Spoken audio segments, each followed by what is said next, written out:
ከብሪያን እቤሞ ዝውውር ጋር በተያያዘ ፓትሪስ ኤቭራ የሰጠው አስተያየት ትንሽ አስገርሞኛል፣ አዝናንቶኛል። እሱን ልንገራቸው አድማጮች። ፓትሪስ ኤቭራ የቀድሞ የዩናይትድ የግራ መስመር ፉልባክ ተመላላሽ፣ በዩናይትድ ታሪክ በጣም ሌጀንድ የሆነ ተጫዋች ነው። አሁን እግር ኳስን ቢያቆምም ግን ከዩናይትድ ጋር በተያያዘ የሚሰጣቸው አስተያየቶች በተለይ ከአርሰናል ጋር ኔትፍሊክስ የተባለችዋ ንግግሩ በብዙዎች ትታወሳለች። በጣም አብሻቂያቸው ነው የአርሰናል ደጋፊዎች በተለይ ታውቃላችሁ፣ እና አዝናኝም ነው በባህሪው ልጅ። አሁን እንዲህ የሚል ጥያቄ ቀረበለት። ብሪያን እቤሞ ወደ ዩናይትድ የሚመጣ ከሆነ አማድ እንዴት ይሆናል? ይህን ጥያቄ አንስታችኋል። በነገራችሁ ላይ አድማጮች ስለዚህ ጉዳይ እናወራበታለን። መጀመሪያ ብሪያን እቤሞ ይፍር። እሱ መፈረሙን ካረጋገጠን በኋላ ከአማድ ጋር እንዴት ይሆናል፣ እንዴት አኮሞዴት ሊሆኑ ይችላሉ ተጫዋቾቹ የሚለውን እናየዋለን በደንብ። ለዚህ ስጋት ወይንም ለዚህ ጥያቄ የሰጠው ምላሽ ምንድን ነው? ብሪያን እቤሞ ከፈረመ በኋላ የሚያስፈራው አማድ እንዴት ይሆናል ተብሎ አደለም የሚያስፈራው። ይሄ የተሳሳተ ጥያቄ ነው አለ ፓትሪስ ኤቭራ። ትክክለኛ ጥያቄ መሆን ያለበት እነኚህ ሁለት ተጫዋቾች እዛ ቻናል ላይ ሲጫወቱ በቀኙ ማለት ነው እንግዲህ አንዱ ፊት አንዱ ኋላ ሆኖ ሊሆን የሚችለው አማድ ፉልባክ ነው የሚሆነው፣ ራይት ዊንግ ባክ ማለት ነው የሚሆነው፣ ራይት ዊንግ ባክ ይሆናል። ብሪያን እቤሞ ከፊቱ ይኖራል። ብቻ ሁለቱ ቅንጅት ይኖራቸዋል። በጣም ሁለቱ ተቀራርበው አንድ ላይ ነው የሚጫወቱት እና መሆን ያለበት ትክክለኛው ጥያቄ እነኚህ ሁለት ተጫዋቾች ከፊታቸው ሲሰለፉ በቀኝ መስመር ነው ያሉ። በቀኝ መስመር ላይ ያሉ የተቃራኒ ቡድን ተከላካዮች ምን ይውጣቸዋል፣ ምንድን ነው የሚሆኑት የሚለው ነው ጥያቄ መሆን ያለበት ነው የሚለው። አንዱ ኬዎስ ነው አለ፣ አንዱ ቀውስ የሚፈጥር ነው። በቃ ይረብሻል። ይሄ እሱን ታውቃላችሁ፣ አማድ ነው በጣም ይረብሻል። የተከላካይ መስመር ባለው ስኪሉን ተጠቅመው ማለት ነው። አንደኛው ደግሞ እንደምታውቁት ፋይንሴ ነው ልጁ፣ ኳስ ይችላል። በጣም ጉልበተኛ ነው፣ ግላዲያተር ነው፣ ይሮጣል፣ ጎል ያስቆጥራል፣ ጉልበት አለው። ሲፈልግም መቶ መከላከል ይችላል። ብሪያን እቤሞ ጉልበቱ፣ አቅሙ አለው፣ ሩጫው አለው፣ ፊትነሱ፣ ስታሚናው ያለው ልጅ፣ ያ ደግሞ ስኪሉ አለው እና በደንብ ፕሬስ የሚያደርግ ልጅ ነው አማድ። ስለዚህ መሆን ያለበት ትክክለኛ ጥያቄ ዩናይትድን የሚገጥሙ የተቃራኒ ቡድን ተከላካዮች በተለይ ዛ ራይት ቦታ ላይ የቀኙ ኮሪደር ላይ ምንድን ነው የሚወጣቸው፣ ምንድን ነው የሚሆኑት የሚል ጥያቄ ነው መሆን ያለበት ብሎ በዚህ መልኩ ምላሽ ሰጥቷል ማለት ነው። እና የተቃራኒ ቡድን ተጫዋቾች ሊፈሩ ወሪ ሊያደርጉ ይገባል ነው ያለው። እና ይሄ እኔ የተመቸኝ አስተያየት ነው። በነገራችሁ ላይ መልሶላችኋል ፓትሪስ ኤቭራም ራሱ የሚመጣ ከሆነ ብሪያን እቤሞ ሲመጣ ምንም የሚያስጨንቅ ጉዳይ አይደለም። ሁለቱ ተጫዋቾች ሁለቱም መከላከል ይችላሉ፣ ጥሩ ናቸው፣ ተከላካዮች ናቸው፣ ስታሚና አላቸው። ሁለቱም ደግሞ ማጥቃት ይችላሉ እና ሁለቱ ተጣጥመው ሊጫወቱ የሚችሉበት እድል በጣም ሰፊ ነው ማለት ነው። እስቲ በፓትሪስ ኤቭራ አስተያየት ላይ ያላችሁ አስተያየት ምንድን ነው? በዚህ ጉዳይ ላይ እናንተም በኮሜንት አስተያየታችሁን አሳውቁ አድማጮች። ሌላው የወልቭሱ አሰልጣኝ ስለ ኩኒያ የተናገሩት ነገር ነው። ወደ ዩናይትድ ሲመጣ እንግዲህ ብዙ ተወርቶለት ብዙ ተጠብቆ የመጣ ልጅ ነው እና በደንብ የፕሪሚየር ሊጉ ኤክስፔሪንስ ያለው እንደ ብሪያን እቤሞ እንኳን ባይሆን ግን ባለፉት ዓመታት በተለይ በወልቭስ ቤት በደንብ ራሱን ያሳየና ብዙ የምንጠብቀው ልጅ ነው። ልጁ የወልቭሱ አሰልጣኝ ቪክተር ፔሬራ ምንድን ነው ያሉት? ለማርካ ጋዜጣ ነው አስተያየት የሰጡት እና ስፔሻል የሆነ ተጫዋች ነው ኩኒያ ብለዋል። በጣም በቅርብ ያውቁታል። እንግዲህ አብረው ቀን በቀን ትሬኒንግ ሲሰሩ የቆዩ አሰልጣኝ ናቸው። ጨዋታን መወሰን የሚያስችል አቅም ሁሉ አለው። በሰከንድ ውስጥ ጨዋታን ሊቀየር የሚችል ልጅ ነው። የሚገርም ታለንት ያለው ልጅ ነው። ብዙ ታለንት አለው ልጁ እና ኮንፊደንስ ያለው ተጫዋች ነው እና ይሄ ያለው ታለንት ደግሞ ልጁ ላይ ኮንፊደንስ ይሰጠዋል። ያለው ታለንት ውጤታማ ቲሙን ውጤታማ ለማድረግ እንዲጠቀም ያደርገዋል። በራሱ ባለው ታለንት በደንብ ይተማመናል ልጁ ነው ያሉት እና ለአንድ ቲም በተለይ ለሚሄድበት ቲም ነው ያሉት። ያው ዩናይትድን ማለታቸው ነው። ብዙ ኮንትሪቢዩት ያደርጋል ኤሎት ብለው ነው የገለጹ። በጣም ብዙ ጥሩ የሆነ ነገር ለዩናይትድ ያደርጋል፣ አስተዋጽኦ ያደርጋል ብለው ገልጸውታል። ነገር ግን በወልቭስ ቤት ልናቆየው ብንፈልግም ልጁ መልቀቅ እንዳለበት ወስኖ ነበር በወቅቱ ብለዋል። መልቀቅ እንዳለበት እኛም ስላመንን ያው የውል ማፍረሻውም ስለተከፈለ ሀሳቡን እሺ ብለን ይሁን ብለን ተቀብለን ልጁን ለቀቅ ነው እንጂ የሚለቀቅ አይነት ተጫዋች አልነበረም ነው። ሲገባችሁ ቲማችን ብዙ ይጎዳል። ከኩኒያ መልቀቅ ብዙ የምናጣው ነገር አለ አይነት ነገር ነው እና ዩናይትድን የሚያክል ትልቅ ቡድን ደግሞ ሲጠይቀው ራሱን በደንብ የሚያሳይበት መድረክ ነው ልጁ የሚያገኘው። ስለዚህ እዛ ሄዶ ራሱን በደንብ የሚያሳይበት ጥሩ እድል በመሆኑ ልጁ እድሉን ተጠቅሟል እና ለማንቸስተር ዩናይትድ ፈርመዋል የሚል አስተያየት ነው ማለት ነው። እንግዲህ ቪክተር ፔሬራ ስለ አዲሱ 10 ቁጥራችን ኩኒያ አስተያየታቸውን በዚህ መልኩ የሰጡት ማለት ነው። እንግዲህ እኛ የምንጠብቀው ተጫዋቹ እዛ የፈጠረውን ተጽዕኖ በዩናይትድ ቤትም እንዲፈጥር ነው። ይሄን ይፈጥራል ብለን እንጠብቃለን። ፕሪሲዝን በ7 ሲጀምሩ ጁላይ ወር ላይ እሱ ከ3 ቀን በኋላ በ10 በካሪንግተን ይቀላቀላቸዋል። ከዛ ወደ አሜሪካ ሄዶ ኩኒሃ ምን ያደርግልናል፣ ምን ያሳየናል የሚለውን አብረን ለማየት እንግዲህ ምንጓጓ ነው የሚሆነው። ኦናና ያለውን መረጃ ደግሞ እኒህ አድማጮች፣ የኦናና ነገር እርግጥ አይደለም ብያቸዋለሁ። 50-50 ነው ውሰዱት ብዬ ነግሬያቸዋለሁ። መቀዛቀዞች አሉ ትንሽ ገና ይሆናል ጊዜው አይደለ ይሆናል። ክለቡ አሁን ትኩረት የሚያደርግበት የኦናና ጉዳይ፣ የግብ ጠባቂ ጉዳይ ቅድሚያ መስጠት ያለበትን ቅድሚያ እየሰጠ እየሄደ ስለሆነ እሱን አላቅም። ግን አሁን የተሰማው ዜና ምንድን ነው? ፋብሪሲዮ ሮማኖ ያለው ናፖሊዎች ይሄ ሳቪች ሚሊንኮቪች ሳቪች የሚባለው ግብ ጠባቂ አለ አይደል? እሱን ለማስፈረም ናፖሊዎች ተቃርበዋል የሚል ዜና እየወጣ ነው። ይሄ ጥሩ ዜና አይደለም። ዩናይትድ በትንሽ በ15 ሚሊዮን እና እስከ 18 ሚሊዮን ዩሮ ገደማ ሊያገኙ የሚችለው ግብ ጠባቂ ነው። የዩናይትድ አካዳሚ ተጫዋች ነበር። በዩናይትድ ተመልሶ መጫወት ይፈልጋል ተብሎ ተገልጾ ነበር። ግን አሁን ናፖሊዎች ከፈላጊ ክለቦች በተለይ ከዩናይትድ ቀድመው ይሄን ልጅ ለመመንተፍ ለመውሰድ ከፍተኛ ጥረት በማድረግ ላይ ናቸው እና ተቃርበዋል የሚል መረጃ ወጥቷል። የአሞሪም ተቀዳሚው ምርጫ የፖርቶ ግብ ጠባቂ ዲያጎ ኮስታ ነው ተብሏል። ይሄ ተጫዋች ግን ኦቨርኦል ፓኬጁ የሚያስወጣቸው ገንዘብ ዩናይትዶች በዚህ ክረምት የሚችሉት አይደለም። በቃ 100% ይፈልጉታል፣ ቅድሚያ ይሰጡታል ተብሏል። ግን አሞሪም አንድሬ ኦናናን በዚህ ተጫዋች በዚህ ግብ ጠባቂ መተካት አይችሉም። ኮስታ እንደ ስሙ በጣም ኮስቲ ነው። ቤን ጃኮብስ እንዳለው ከሆነ አፕሮች የለም በፖርቶና በዩናይትድ መካከል፣ በተጫዋቹ መካከል እስካሁን ድረስ አፕሮች ንግግር የሚባል ነገር የለም። ግን ዩናይትዶች በውስጥ አውርተዋል። ይሄ ልጅ የሚሄድ ከሆነ አሞሪምም ቦርዱም ምናልባት በኮስታ ብንተካው ጥሩ ይሆናል። ኮስታ ማለት አስቡ የአጭር ጊዜ ይሄ እንደ ኢሚሊያኖ ማርቲኔዝ በአጭር ጊዜ ቲሙን ፊክስ ለማድረግ የምትጠቀሙት ግብ ጠባቂ አይደለም። የረዥም ጊዜ እቅድ ነው። ለቀጣዮቹ 10 ዓመታት ሊያገለግል የሚችል ግብ ጠባቂ ነው። በረዥም ሲያቅዱ ይሄ ተጫዋች እንደሚያስፈልጋቸው ነው ዩናይትዶች የተረዱት ማለት ነው። ይሄ እንዲሆን ግን በቅድሚያ ባይንደር መልቀቅ አለበት ከክለቡ አድማጮች። ቢያንስ ዩናይትድ ኢሚን ለማስፈረም እንዲያስብ እንኳን ባይንደር መልቀቅ ቦታውን መልቀቅ ፍሪ ማድረግ መቻል አለበት። ባይንደር ካለቀቀ ኦናና መቆየቱ አይቀርም። ዩናይትድም ግብ ጠባቂ ማስፈረሙ ከባድ ነው የሚሆነው። ለዛ ነው 50-50 አድርጋችሁ ህይወት የምላቸው። ግን ሰሞኑን የሪያል ማድሪዱን እንደዚሁ ሉኒንን ለማስፈረሙ ዩናይትዶች ፍላጎት አሳይተዋል የሚል መረጃ ወጥቷል። ይህን የተናገረው የሎፔዝ የተባለው አልቤርቶ ሎፔዝ የተባለው ጋዜጠኛ ነው እና ዩናይትዶች እስከ 15 ሚሊዮን ዩሮ ሊያቀርቡ ፈቃደኛ ናቸው ተብሏል። ይህም ብዙ የሚያስወጣ አይደለም። አያችሁ የኦናና ተፎካካሪ ነው እንጂ እየታሰበ ያለው ተተኪው የረዥም ጊዜ ተተኪው አይደለም። እንደ ኮስታ አይነት ግብ ጠባቂ አይደለም ማለት ነው። አያችሁ አድማጮቻችን።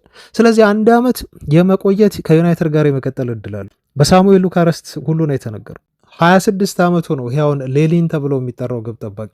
የስፔኑ ክለብ ግን ተጫዋቹን ለመሸጥ ፈቃደኛ ሆኖ ዩናይትዶች የሚያስፈርሙት ከሆነ ሊለቅላቸው ፈቃደኛ ነው ተብሎ ተገልጿል። ምናልባት የገንዘብ ጭማሪ ሊጠይቅ ይችላል ማድሪድ እስከ 20 ሚሊዮን ዩሮ ተብሎ ነው እየተነገረ የሚገኘው ማለት ነው። ስለዚህ በዩናይትድ የግብ ጠባቂ ፍላጎት ላይ ብዙ ነገር እየተወራ ነው። የተጨበጠ ነገር አይደለም ያለው። ኮንዲሽኖች አሉ። ግብ ጠባቂ ወደ ዩናይትድ እንዲመጣ በቅድሚያ መሟላት ያለባቸው ፕሪ ኮንዲሽኖች አሉ። እነኛ ሁኔታዎች ካልተሟሉ በግብ ጠባቂ ፊርማ ላይ እርግጠኛ መሆን አንችልም። የሆይላንድን መረጃ ደግሞ እንዲህ ከሚወጡ ተጫዋቾች ጋር በተያያዘ ሆይላንድ ፈላጊ አላጣም።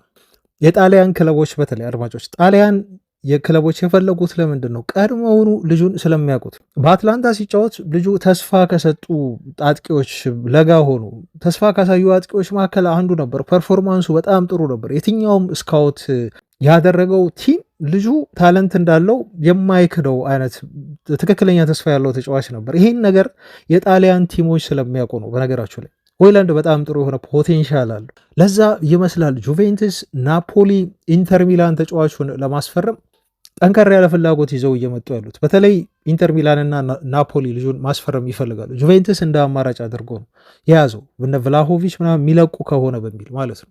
አሁን ስለዚህ ተጫዋች የተወራው መረጃ ምንድን ነው? ኢንተር ሚላኖች አሁንም ሆይላንድን ለማስፈረም ከዩናይትድ ጋር ንግግር ላይ ናቸው፣ እያወሩ ነው። ኦን ዴይሊ ቤዝስ ቀን በቀን ችግሩ ኢንተር ሚላኖች በውሰት ነው ልጁን ማስፈረም የፈለጉት። የሚቻል ከሆነ የማይቻል ከሆነም ሆይላንድን ዩናይትድ ባስቀመጠው የዝውውር ገንዘብ ሳይሆን አስቀንሰው ማስፈረም ነው ልጁን እየፈለጉ የሚገኙት ነው እየተባለ ያሉ። አድማጮቻችን ዩናይትድ 45 ሚሊዮን ዩሮ ቢያንስ ከዚህ ተጫዋች ዝውውር ይፈልጋል። ኢንተር ሚላኖች ደግሞ ያው እንዲህ በ30 አይነት ነገር በቅናሽ የሚሸጡልን ከሆነ በቋሚ ዝውውር እናስፈርመዋለን። ግን ዋነኛ ፍላጎታችን አሁን የኢንተር ሚላን ሀሳብ ምንድን ነው? በውሰት ወስደን ልጁን በቋሚ ኮንትራት እንድናስፈርም የሚያስገድድን ማየት ይፈልጋሉ ማለት ነው። ልጁ እንዴት ነው ከኢንተር ጋር ይዋሃዳል፣ ውጤታማ ይሆንልናል የሚለውን ቼክ ካደረግን በኋላ ግን በቋሚ ኮንትራት የምናስፈርምበትን አማራጭ ስጡን ነው። ዩናይትዶች ደግሞ ኖ እያሉ ነው ያሉት። ይሄ ነገር ነው አሁን በሆይላንድ ጉዳይ ላይ ያለው፣ በሌሎችም የዩናይትድ ተጫዋቾች ላይ ማለት ነው።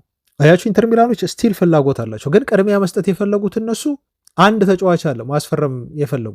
የኢንተር ሚላኑ ስፖርቲንግ ዳይሬክተር ፔሮ ኦሲሊዮ እንደተናገሩት ከሆነ ይህን ተጫዋች የሚያስፈርሙት ምናልባት ታሬሚን ካስፈረሙ በኋላ ነው። የታሬሚን ዝውውር ካጠናቀቁ በኋላ ወደ ሆይላንድ ይሸጋገራሉ እና ሆይላንድን ለማስፈረም ከዩናይትድ ጋር ወደ ይፋዊ ድርድር ውስጥ ይገባሉ ተብሎ እየተጠበቀ ነው ያለው። ናፖሊዎች በበኩላቸው አሁንም ከራስመስ ሆይላንድ ሰዎች ጋር እያወሩ ነው ያሉት እና ፖዘቲቭ የሆነ ምላሽ ተሰጥቷቸዋል። ጥሩ ነው ተበረታተዋል ነው የተባሉ። 45 ሚሊዮን ፓውንድ በዩናይትድ ይፈለጋል ተጫዋቹን ለመሸጥ። ግን ናፖሊዎች ይህን ገንዘብ የማቅረብ ደግሞ ችግር የለባቸውም። ከኢንተር ሚላን የሚለያቸው ይሄ ነው አያችሁ። ስለዚህ ወደ ናፖሊም የመሄድ ተስፋ አለው ልጁ ማለት ነው። ምክንያቱም ናፖሊዎች ከቪክተር ኦስሜን ሽያጭ ገንዘብ እንደሚያገኙ ያውቃሉ። በነገራችሁ ላይ ቪክተር ኦስሜን አሁን ወደ አልሂላል በሚል በድጋሚ ስሙ ተያይዟል። አልሂላል ተስፋ አልቆረጡም ስቲል እስካሁን ድረስ ከዚሁ ጋር ስነግራችሁ እጅግ ከፍተኛ ያሉትን ገንዘብ ሊያቀርቡ ተዘጋጅተው ጥያቄያቸውን አሁን በይፋ ሊያቀርቡለት ነው ለቪክተር ኦስሜን። ወደዛ የመሄድ እድል አሁንም አለው። በድጋሚ ልጁ በጣም ብዙ ገንዘብ አቀረቡለት 3 4 ጊዜ 5 ጊዜ ተጫዋቹ አልተቀበለውም። እዛ ሄጄ መጫወቴ ካልቀረ በቃ ትልቅ ገንዘብ ነው ልጁ የፈለገው፣ ከታክስ ነፃ ነው። እዛ ደግሞ ባለፈው ያቀረቡለትን ጥያቄ ሰምታችኋል አድማጮች። እስከ 45 ሚሊዮን ዩሮ ነው እንግዲህ የተጣራ ደግሞ ዛምታይ። አሁን ያን አሻሽለው ነው የሚመጡት ማለት ነው። እና ኦስሜን ባለው አጠቃላይ ፓኬጅ እና ልክ እንደ ቤን ጃኮብስ እንደተናገረው ለዩናይትዶች በጣም ኤክስፔንሲቭ የሆነ ፈራሚ ነው የሚሆነው። በጣም ውድ ነው። በዩናይትድ ቤት የተለየ ነገር ካልተፈጠረ ተጫዋቾችን በመሸጥ ምናምን ጥሩ ገንዘብ ካገኙ አፎርድ ሊያደርጉት ይችላሉ። አላቅም እሱን አድማጮች። ካላገኙ ግን አሁን ባለው ሁኔታ የሚሆን ነገር አይደለም አድማጮች አያችሁ። ስለዚህ ኦስሜን ይለቃል፣ ናፖሊዎች ገንዘብ ያገኛሉ። ስለዚህ ሆይላንድን ለማስፈረም እና ሳንቾን ለማስፈረም ችግር የለም። ከዩናይትድ ጋር ጥሩ ሪሌሽን መስርተዋል። ጋርናቾንም ለማስፈረም ቢሆን ጥሩ እድል ነው። ከዩናይትድ ጋር ያላቸው ሪሌሽን ከዚህ በፊት የፈጸሙት ማለት ነው በማክቶምናይ እና ማክቶምናይ እዛ ሄዶ ስኬታማ መሆኑ ይበልጥ ሌሎች የዩናይትድ ተጫዋቾችን እንዲሳቡና በናፖሊ በሴሪያ እንዲጫወቱ ያደርጋቸዋል ተብሎ እየተገለጸ የሚገኘው ማለት ነው። ስለዚህ የሆይላንድ ጉዳይ ይሄ ነው ያለው። አንዳንዶች ቅር አይላቸውም። እኔም ይሄ ልጅ ብሪያን ቤሞ እና ኮኒያ ከፈረሙ እስቲ ደግሞ እነኝ ፈርሙ እኔ ባይወጉ ደስ ይለኛል። በነገራችሁ ላይ ስለሚጠር ልጁ ይሆን አሁን ይረዝምብኛል። ችግሩ እንደሆነ ታውቃላችሁ። ቆየ ከተባለ ሆይላንድ በቃ ቆየ ነው። 6 ወር በሙሉ አብሮን ነው ያለው። ግን ይሄ የሆነ 1-2 ጨዋታ አሁን ፕሪሲዝን ቶሎ ፈርመው ሁለቱ ልጆች ደግሞ ባየው እኔ ደስ ይለኛል። እስቲ አልጓጓችሁም አድማጮች? በኮሜንት ሀሳባችሁን አስፍሩልኝ። በፕሪሲዝን ላይ አሁን ይመለሳሉ አይደል? ከ2 ሳምንት በኋላ ብሪያን ቤሞ እንደተባለው የሚፈርምልን ከሆነ ኩኒያም አለ ይመጣል፣ ይቀላቀላቸዋል። እስቲ በአሜሪካ ፕሪሲዝን እኔ የሚያደርጉትን ነገር ኬሚስትሪው ማየት እንደሚሞክሩት እርግጠኛ ነኝ። አሞሪም ይሞክረዋል በእርግጠኝነት። እስቲ ይሰራል አይሰራም? ሆይላንድ በእነኚህ ተጫዋቾች ተከቦ ሲጫወት ወደኋላ አይመለስ። በቃ እሱ ፔናልቲ ቦክስ ውስጥ ብቻ ይጠብቅ፣ ኳስ ጥሩ ፖዚሽኒንጉን አሳምሮ ብቻ ይጠብቅ እና ሙቭመንቱ ጥሩ ይሁን፣ ከልጆቹ ጋር ይግባባ። ኬሚስትሪው ከፈጠሩ በነገራችሁ ላይ አጥቂ ያስፈልገን። ይሄ መከራከሪያ ሀሳብ ነው። ብዙዎቻችን አሁን የምናነሳው እየተወያየንበት ያለ ነገር ነው። እናንተም ውስጣችሁ ሀሳባችሁ እንደሚኖር እርግጠኛ ነኝ አድማጮች። ምክንያቱም ገንዘብ ኪሳችን አቅማችን አይፈቅድም አጥቂ ለማስፈረም ሌላ አማራጭ ካልወሰድን በስተቀር እና ሆይላንድ ጥሩ የሆነ ቤተ ሙከራ ላቦራቶሪ ይሆናቸዋል ለአሞሪም ቶሎ ብሪያን ቤሞ መፈረሙ እና እኛም እኔም እናንተም ደጋፊዎች ለማየት እጓጓለሁ።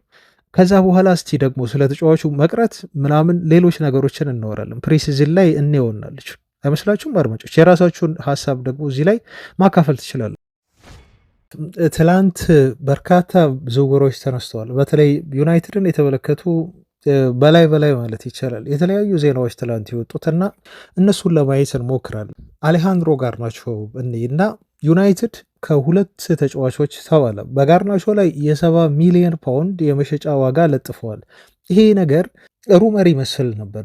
እኔ ተችቼ ነበር ቲሙ እንዴት 70 ሚሊዮን ፓውንድ ይለጥፋል እዚህ ተጫዋች ላይ በሚል ማለት ነው። አሁን ላውረን ዋይትዌል ያረጋግጠልን። ስለዚህ ዩናይትድ ይህን ተጫዋች ለመሸጥ 70 ሚሊዮን ፓውንድ ክለቦች በተለይ እንግሊዝ ከሆኑ ማቅረብ አለባቸው የሚል አቋም ይዟል። በሁለት ነገር ነው ይሄን ባየው። አንደኛ ነው ወድጄዋለሁ። ዩናይትድ ከዚህ በፊት ዝም ብሎ ተጫዋቾችን እንደሚለቀው ለምሳሌ ማክቶሚናይን በ30 ሚሊዮን ዩሮ እንደሸጠው አይነት ቲም መሆን የለበትም። ይሄን ያነሳው ሊቨርፑል አንድ ተጫዋች አለ ተከላካይ፣ አይ ቲንክ አሁን ስሙ ጠፋብኝ፣ እናንተ ኮሜንት ላይ አስታውሱኝ። ይሄ ተከላካይ እንደውም በ30 ሚሊዮን ዩሮ ነው የሚሸጠው ተብሎ ሲወራ ነበር። አሁን ወደ ባየር ሊቨርኩሰን ለመሄድ የተስማማው ማለት ነው። ለካ በኋላ መረጃው ሲወጣ 40 እና ከዛ ሚሊዮን በላይ ዩሮ ነው ያገኙበት ሊቨርፑሎች። አያችሁ፣ ይሄ ልጅ እኮ በጣም የተጋነነ ሱፐርስታር ተከላካይ ሆኖ አይደለም፣ ግን የሊቨርፑል የመደራደር አቅም ነው። አያችሁ፣ ይሄ ተጫዋች የዩናይትድ ተጫዋች ቢሆን እርግጠኛ ዩናይትድ በ15 ወይ በ10 ሁሉ ሊሸጠው ይችላል።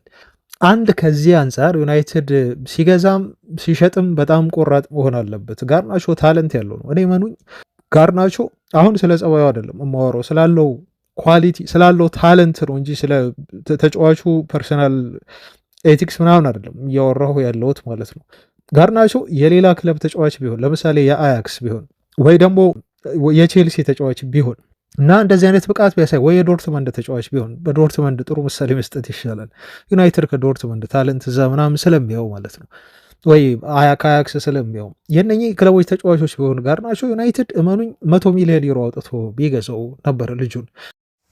ስለዚህ ለዩናይትድ ሲሆን የዩናይትድ እጁ ላይ ያለ ወርቅ ነው እንግዲህ ልጁ እንደ መዳብ ይቆጠራል የሚባል አይነት ነገር ነው። ያ እጁ ላይ ያለውን ተጫዋች ማስወደዱ ዩናይትድ አግባብ ነው። ግን ችግሩን አሁን እየታየኝ ያለው አሁን ክለቡ ባለበት ችግር እንደዚህ የተጫዋቹን ዋጋ አይቀመስ አድርጎ ማስቀመጥ ቶሎ ገዢ እንዳያገኙ ያደርጋቸዋል የሚል ስጋት ስላለኝ ነው አንድ ይሄን የዋጋ ፕራይስ እኔ የተቸውት በግሌ ማለት ነው። እና ዩናይትዶች 60 ሚሊዮን ፓውንድ ካገኙበት በጣም ጥሩ ነው።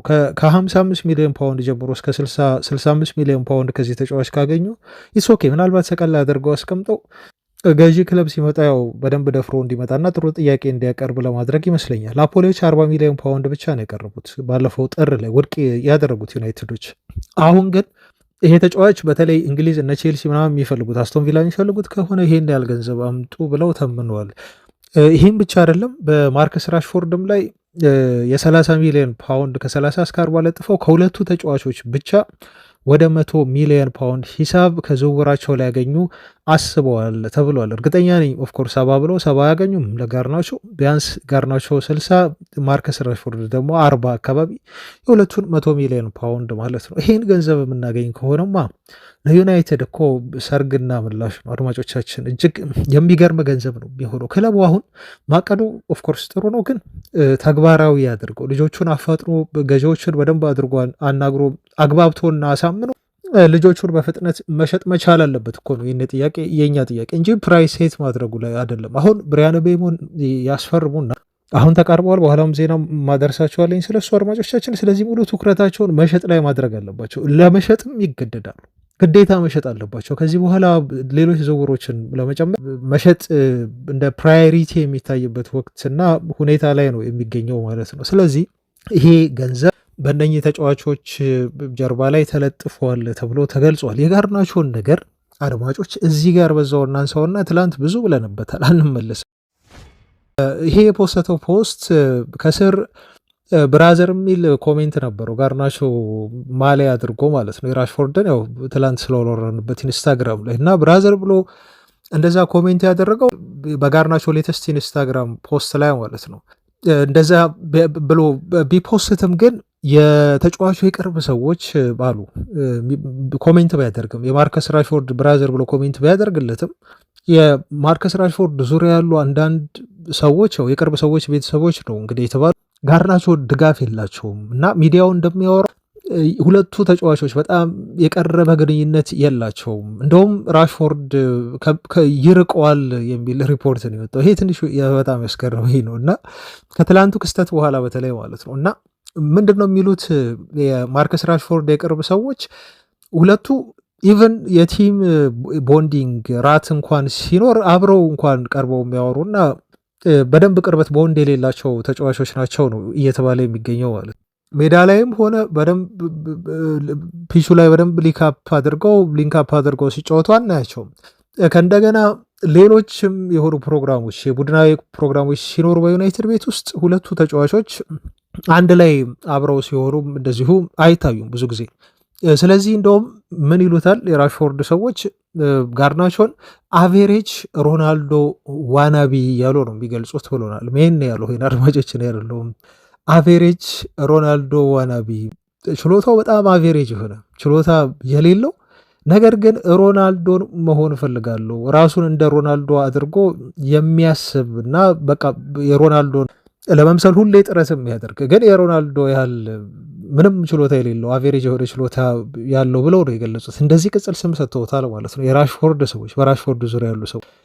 በሱ ዙሪያ ያሉ ሰዎች እንዲህ ቅጽል ስም ከሰጡት ራሽፎርድም የሚያስበው ስለ ተጫዋቹ ይሄን ነው ማለት ነው፣ ሌላ ምንም ነገር አይደለም አድማጮቻችን። ስለዚህ ልጁ ሆን ብሎ እሳት ለማቀጣጠል ክብሪት ለመጫር ነው ትላንት ሙከራ ያደረገው ማለት ነው። ሜን ጋዜጣን እናምነዋለን፣ የማንቸስተር ከተማ ጋዜጣ ነው፣ ለክለቡ ቅርብ የሆኑ ምንጮች ያሉት ጋዜጣ ነው አድማጮቻችን። ስለዚህ ማርከስ ራሽፎርድ ከተጫዋቹ ጋር ምንም አይነት ህብረት የለውም። ያንን ነገር ድጋፉን ስለሰጠውና ፖስት ስላደረገ ብቻ ስሙን ጽፎበት ያው እሱ ሰፖርት ማድረግ ስላለበት የሆነ ነገር ማለት ስላለበት ብራዘር ብሎ ጻፈለት እንጂ ከዛ ውጪ ተጫዋቹን የሚያየው ሮናልዶን ለመምሰል የሚጥር አቬሬጅ ተጫዋች ብሎ ነው ሁሉ የሚያስበው ተብሎ ተገልጿል። ይሄ ትንሽ ያሳቀኝና ያስገረመኝ ነው። ፋብሪሲዮ ሮማኖ ስለዚህ ጉዳይ ትላንት ምን ብሎ ተናግሯል? የዩናይትድ ሰዎች የጋርናቾን ያን ምስል ከተመለከቱ በኋላ ምንም አይነት ሪያክሽን የላቸውም ብሏል። ይሄ የቁጣ አይነት የእርምጃ አይነት የዲስፕሊን አይነት ነገር የለም። እንደዛ አይነት ነገር ፍጹም አላሰቡትም። በቃ በዩናይትድ ቤት እንደ ኖርማል ፎቶ ነው የታየው። ከኖርማል ፎቶነት ውጭ ምንም የዘለለ ክለቡ ትርጉምም ትኩረትም አልሰጠውም ብሏል። ወደ ሳንቾ ዝውውር ደግሞ እንለፍ። ጀደን ሳንቾ በማንቸስተር ዩናይትድ ቤት አሁን እንደማይቆይ ይበልጥ ሪፖርቶች እያረጋገጡ መጥተዋል። ይሄን ነገር ጀደን ሳንቾ በዩናይትድ ቤት ማይቆይበት ምክንያት አሁን ሳስበው ብዙ ፈላጊ ክለቦች እየመጡለት ነው ያለው እና ተጫዋቹ ፕሬዠር እየበዛበት ነው። ክለቦች አንድ ፈለጉት ጥሩ ነው ዊችስ ፖዚቲቭ ለዩናይትድ በተለይ ማለት ነው። እኔ እንደዚህም ፈላጊ ያገኛል የሚል ግምት አልነበረኝም። አድማጮች አሁን ይወስዱታል አይወስዱትም፣ በተለይ ደሞዟን ከቨር ያደርጋሉ እንዳለ ሆኑ አድማጮቻችን ዩናይትዶች አብላጫውን ከቨር መሸፈን አለባቸው ተብሎ ተገለጸ። ትላንት ግሬም ቤሌ የተባለው ጋዜጠኛ እንደዚህ ያለ አድማጮች ስጋቴን ትላንት ገልጬላችሁ ነበር። ሳንቾ ከዩናይትድ ጋር ተንኮል አስቧል። ልጁ ተንኮል አስቧል። ተንኮሉ ምንድን ነው? ዩናይትድን ዋጋ ማስከፈል ነው ልጁ የፈለገው። አንደኛ የኪስ ገንዘብ እንዲያገኙ ዩናይትዶች አልፈለግም። ሁለተኛ ነገር ደሞዙን ጥርግ አድርገው 1 ፓውንድ ሳትቀር እንዲከፍሉት ተጫዋቹ ይፈልጋል። አያችሁ ዩናይትድ በሱ እንዲጠቀም አልፈለገም። እሱም ያለውን ኮንትራት ተከብሮለት ደሞዙ እንዲከፈለው ፈልጓል። እና ሳንቾን የምጠለው በዚህ ምክንያት ነው አንድ ብዬ ከአንቶኒ ጋር አነጻጽሬ ሳወራችሁ ነበር አድማጮች ትላንት ላይ።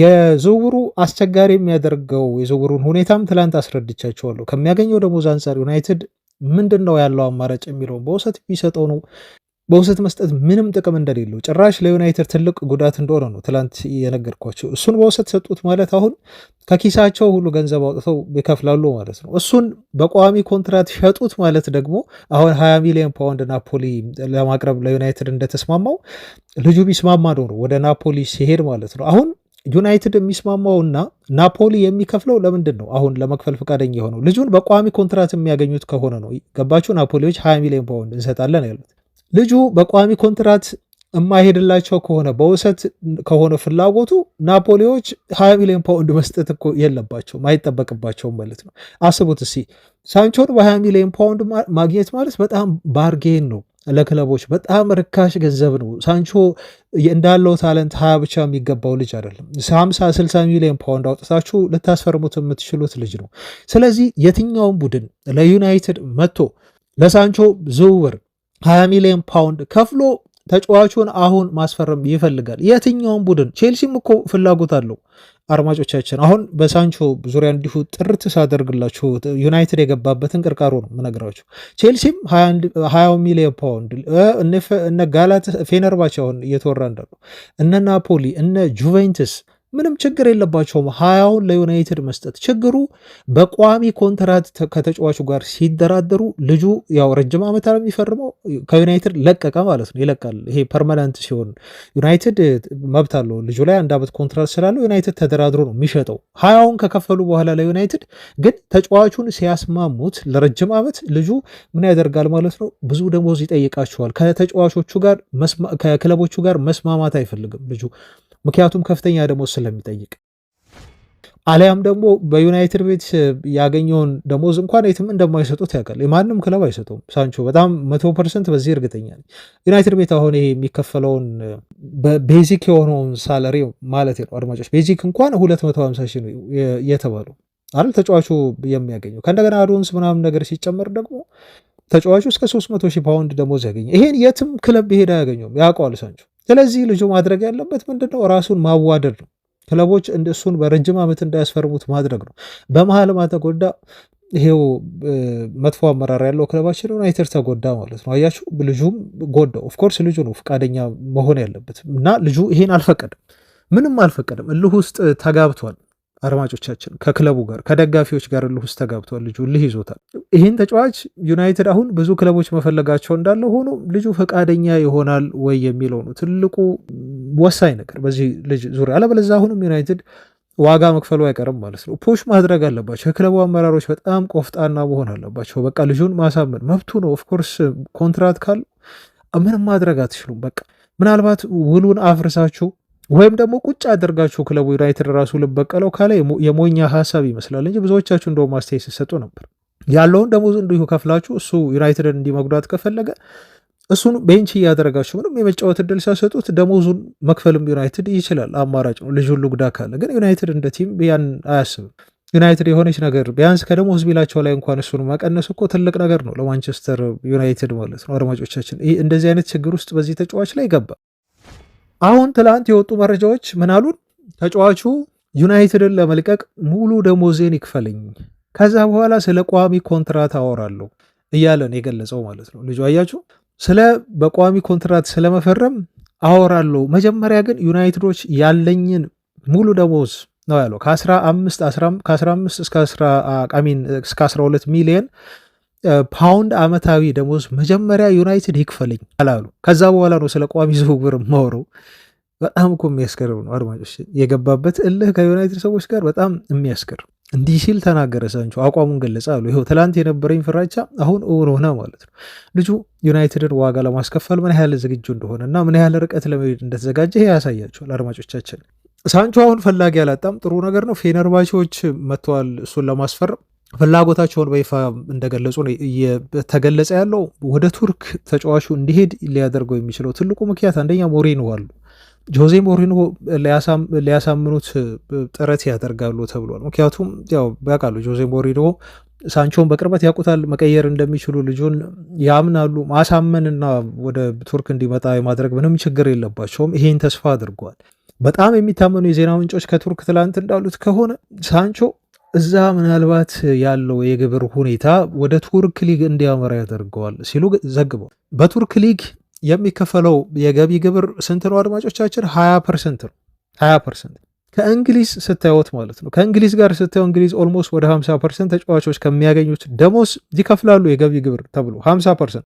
ኤግዛክትሊ ቁጥሩን እንዲህ ባላቅም ወደ 50% ግማሽ ያለው ቢከፍሉት 45 ወይ 50 ምናምን ብቻ እንደ ተጫዋቹ ብር መጠንም ሊወሰን ይችላል። ቱርክ ስትሄዱ 20% ስለሆነ ግብሩ በጣም ያነሰ ስለሆነ ኦስሜን እዛ ሄዶ እኮ የተጫወተበት አንዱ ምክንያት ያ ነው፣ ከፍተኛ ደሞዝ የሚያገኘው በጋላታሳራይ። ስለዚህ ሳንቾም ወደዛ እንዲሄድ ይሄ የእንትኑ ጉዳይ ያመቻችለታል የደሞዙ ጉዳይ ተብሎ ይታሰባል እና ኮንሲደር ሊያደርገው ይችላል።